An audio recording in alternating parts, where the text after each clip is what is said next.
মুক্তিযুদ্ধের কথা বলার সঙ্গে সঙ্গে আমাদের একজন দর্শক, ওনার নাম ইয়ামিন আহমেদ রোহান, তিনি অনেকগুলি একই ধরনের মেসেজ করেছেন। আমি একটু পড়ি। ৩০ লাখ তালিকা দিবেন নাকি মুজিবের গুজবই বলে যাবেন? সংখ্যা কম বেশি ছোট করে দেখি না, কিন্তু ৩০ লাখ মানুষ প্রাণ গেছে, তার তালিকা কই? আমরা এই কথাটি অনেকবার শুনেছি। আমি একটু আপনার কাছে পুরো বিষয়টা নিয়ে জানতে চাই যে ডিপ স্টেট, ক্ষমতার রাজনীতিতে জনগণের বাইরেও বা যাদের জন্য রাজনীতি করে তাদের বাইরের রাজনীতিটাও। দেখুন, প্রথম কথা, ৩০ লক্ষ শহীদের প্রসঙ্গে যে আলোচনাটা তিনি করেছেন, এটি মুজিবের মুখ থেকে বের হওয়ার আগে এটি কিন্তু আন্তর্জাতিক মিডিয়ায়, পত্রপত্রিকায় চলে এসেছিল। ফলে এটি নিয়ে যারা বিতর্ক করেন, বিতর্কটা আসলে খুবই উদ্দেশ্য প্রণোদিত এবং মুক্তিযুদ্ধের শহীদের সংখ্যাকে ছোট করে দেখানোর মধ্য থেকে তারা কারা আসলে এখানে আনন্দিত হন, এটা আসলে আমার মনে হয় না খুব ব্যাখ্যা করে বলার প্রয়োজন আছে। বাংলাদেশে মুক্তিযুদ্ধের পরাজিত শক্তি বাংলাদেশের রাজনীতিবিদদের এই ধরনের এক ধরনের লুটপাট দুর্বৃত্তায়নের ব্যবস্থাকে বজায় রাখতে গিয়ে এদেরকে পুনর্বাসন তারা করেছেন সবাই মিলে। এটা এখনো বাস্তব আর কি। এবং এই যে ডিপ স্টেটের কথা প্রসঙ্গে, যার যে উপদেষ্টার কথার প্রসঙ্গে আলোচনাটি এসেছে, আমাদের আসলে খুব জানার ইচ্ছা যে তিনি আসলে যখন উপদেষ্টা হিসেবে ছিলেন, তখন আসলে তিনি কেন এরকম একটি বিষয় জানতে পেরে তখন কেন চুপ ছিলেন, সেটা আসলে আমাদের একটা, মানে আমার মনে হয় জাতির একটা প্রশ্ন। কারণ আসলে যে 29 সাল পর্যন্ত ক্ষমতায় থাকার একটি সম্ভাবনা যদি তৈরি হয়ে থাকে, তিনিও সেই সম্ভাবনার তৈরি হওয়ার এই যে আলোচনা, এই আলোচনার কোনো অংশে যুক্ত ছিলেন কিনা, না হলে কেন তিনি ক্ষমতায় থাকার অবস্থায় কথা না বলে এখন যখন তিনি আর অন্তর্বর্তীকালীন সরকারের মধ্যে নাই, তখন এই কথাগুলো আমি বলছেন? একটা জিনিস, এটা আসলে আমাদের একটু জানার বিষয়। আর আরেকটা বিষয় হচ্ছে ডিপ স্টেটের যে ডক্টর গুরুত্বপূর্ণ, চক্রবর্তী, আমি ডিপ ভুলে যাওয়ার স্টেটের যে আগে, গুরুত্বপূর্ণ ডক্টর বিষয়, চক্রবর্তী, আমি ভুলে যাওয়ার আমিও আগে, একটু ভুলে যাওয়ার আগে আচ্ছা বলে বলেন রাখি, বলেন বলেন বলেন। ডিপ স্টেটের যে গুরুত্বপূর্ণ বিষয় হচ্ছে গিয়ে, দেখেন, 20 ফেব্রুয়ারি মার্কিন যুক্তরাষ্ট্রের সুপ্রিম কোর্টে একটা রায় হয়েছে। সেই রায়ে বলা হয়েছে যে মার্কিন যুক্তরাষ্ট্রের প্রেসিডেন্ট ডোনাল্ড ট্রাম্প যে আইনের বলে বাড়তি ট্যারিফ বসিয়েছেন, এটা হচ্ছে বেআইনি।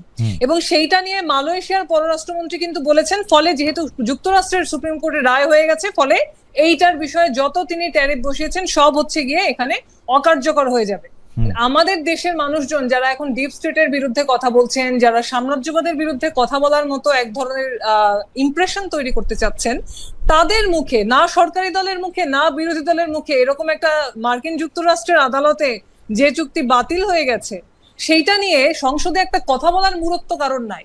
তাহলে ডিপ স্টেট নিয়ে কথা বলে এইটা প্ল্যান হয়েছিল এগুলা বলে নিজেদেরকে অতি বিপ্লবী হিসেবে জাহির যারা করতে চাচ্ছেন, আজকের দিনে এই দেশের সাথে যে অন্যায় চুক্তি হয়েছে সেই চুক্তি করার সময়ও তো তিনি উপদেষ্টা ছিলেন।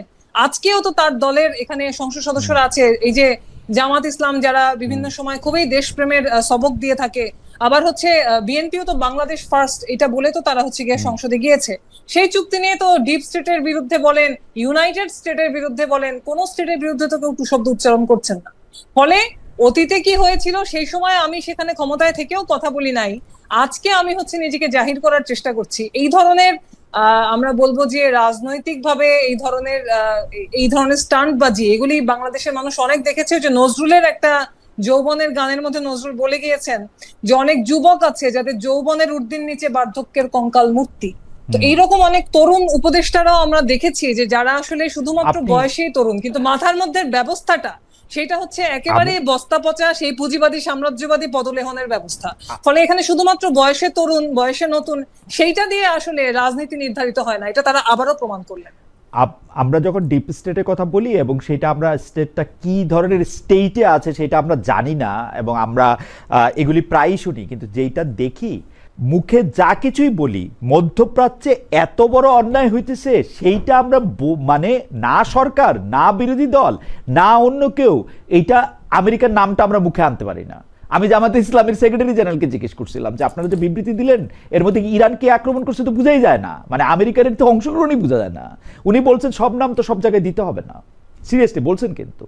এবং সরকারের বিবৃতি এবং জামাত ইসলামের বিবৃতির মধ্যে কোনো তফাৎ নাই, মানে তারা এত কথা বলেও একটা সৎ এবং তাদের কাছ থেকে অন্য কিছু আশা করেছিলেন, এটা জেনে আমার বেশ চমৎকৃত লাগছে আর কি। কারণ হচ্ছে যে এই জামাত ইসলাম তো হচ্ছে সেই জামাত ইসলাম যারা ভারত বিরোধিতার কথা বলে নরেন্দ্র মোদী যখন বাংলাদেশে এসেছিলেন তারা তাকে অভিনন্দন জানিয়েছিলেন, শুভকামনা জানিয়েছিলেন, স্বাগতম জানিয়েছিলেন।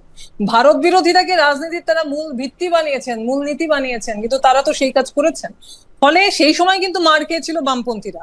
আজকেও বাংলাদেশের রাজপথে ইরানের পক্ষে মিছিল করা বলেন, ইরানের পক্ষে অবস্থান জানানো বলেন, সারা দেশে আমরা কিন্তু এই যে ঢাকায় তো হয়েছে, বরিশাল, চট্টগ্রাম সমস্ত জায়গাতে কিন্তু ইরানের এই যে যুদ্ধের বিরুদ্ধে বামপন্থীরা পরিষ্কারভাবে আমেরিকা এবং ইসরায়েলের এই যে সাম্রাজ্যবাদী যুদ্ধ এর বিরুদ্ধে কিন্তু বামপন্থীরা কথা বলছে। সারা পৃথিবীতে আমরা দেখছি যে এই যুদ্ধের বিরুদ্ধে এক ধরনের দারুণ কিন্তু যুদ্ধবিরোধী মনোভাব সেটা মানুষের মধ্যে ফুটে উঠছে। ফলে আমরা মনে করি যে আজকের দিনে এই সাম্রাজ্যবাদী ভাসুরের নাম মুখে নেব না, সেইটা করে রাজনীতি করলে একসময় না একসময় জনগণের কাছে সেই রাজনৈতিক শক্তি অবশ্যই সেটা বিভিন্ন সময় ধিকৃত হয়েছিল এবং সামনেও হবে।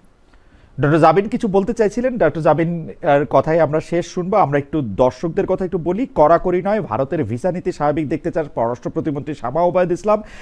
দর্শকদের কাছে আমরা জানতে চেয়েছিলাম যে এই অবস্থানকে সঠিক বলে মনে করেন কিনা। শতকরা 68% দর্শক এই অবস্থানকে সঠিক মনে করেন, শতকরা 32% এই অবস্থানকে সঠিক মনে করছেন না। ভোট দিয়েছেন 8100 জন। ডক্টর জাবিন, আপনি বলতে চেয়েছিলেন। না, আমি ওই পররাষ্ট্র মন্ত্রণালয়ের বিবৃতির কথা, যেটা তারা আবার এটা নিয়ে তো মানে সামাজিক ভাবে এবং সব জায়গা থেকে সাথে সাথে অনেক প্রতিবাদ এসেছে, একদম সাথে সাথেই ইমিডিয়েটলি সর্বস্তরের আমি অনেক ধরনের মানুষের রিয়াকশন দেখেছি, এবং তারা আবার সেকেন্ড আরেকটা কিন্তু বিবৃতি দিয়েছে। আমি যেটা বলতে চাইছি যে আসলে যারা বলে যে সবকিছুর, রাজনীতিবিদরাই বলে যে ক্ষমতার মূল উৎস বা হচ্ছে জনগণ, এটা তো তারা বলার জন্য বলে, কিন্তু আমার কাছে মনে হয় যে গণ অভ্যুত্থানের পরে সত্যিকার অর্থেই আসলে জনগণ হচ্ছে সবচেয়ে বেশি ক্ষমতার অধিকারী। কারণ যখনই দরকার হয় তারা কিন্তু আমার মনে হয় না যে তারা কখনো আর পিছপা হবে বা কোনো কিছু না বলে সহ্য করে থাকবে।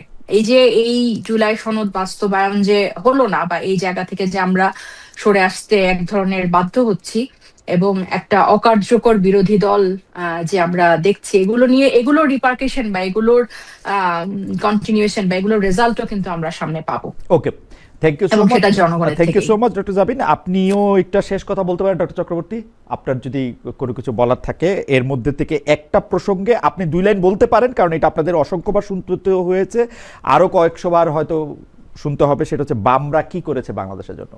বামপন্থীরা বাংলাদেশের জন্য যদি কিছু না করে থাকে তাহলে কারা করেছে সেটা একটু জানার ইচ্ছা। কারণ হচ্ছে 52 সালের ভাষা আন্দোলনে বামপন্থীদের নেতৃত্ব, 62-তে নেতৃত্ব, 69-এর নেতৃত্ব, 71-এর যুদ্ধ, 90-এর সেখানে স্বৈরাচার বিরোধী আন্দোলনের ভূমিকা থেকে 24 সালেও বামপন্থীরা যে রাজপথে ছিল এবং সেটা যে অত্যন্ত নির্ধারক একটা জায়গাতে ছিল, সেটা এমনকি তাসনুভা জাবিনও যখন শাহবাগে সেখানে এসে দাঁড়িয়েছিলেন, তার সাথে যারা ছিলেন তাদের মধ্যে কিন্তু অনেকেরই পরিচয় ছিল তারা কিন্তু বামপন্থী ঘরানারই মানুষ। এবং আমরা মনে করি যে এখানে আজকে এই বামপন্থীরা কি করেছে সেই প্রশ্ন যারা করেন তারা আসলে জনগণের ভবিষ্যতের পরিবর্তন সেটা যে শুধুমাত্র বামপন্থীদের হাত থেকেই সম্ভব সেটা তারা খুব ভালো করে জানেন। এবং বামপন্থী রাজনীতিকে জনগণের কাছ থেকে বিচ্ছিন্ন করে রাখা, সেটার তো নানান রকম প্রয়াস সবসময় হয়েছে।